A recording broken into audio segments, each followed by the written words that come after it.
சென்னை வியாசர்பாடி ஜீவா சுரங்கப்பாதையில் 4 அடிக்கு மேல் தண்ணீர் தேங்கி நிற்பதால் போக்குவரத்து தடை செய்யப்பட்டுள்ளது. வடசென்னையில் கடந்த 2 நாட்களாகவே விட்டுவிட்டு கனமழை பெய்து வருகிறது.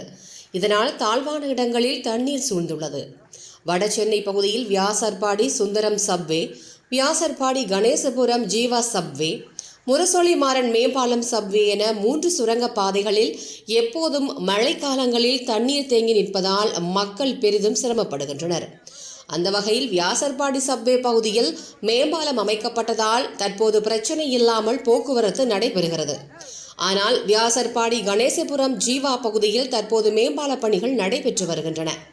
கடந்த 2 நாட்களாக பெய்த மழையின் காரணமாக தற்போது அந்த பகுதியில் சுரங்கப்பாதை முழுவதும் தண்ணீர் தேங்கி போக்குவரத்து தடை செய்யப்பட்டுள்ளது. அதேபோல் கணேசபுரம் பிரதான சாலை மற்றும் ஸ்டீபன்சன் சாலை முழுவதும் நீர் குளம் போல் தேங்கியுள்ளது. இதனால் போக்குவரத்து தடைப்பட்டு பொதுமக்கள் பெரிதும் அவதியடைந்துள்ளனர்.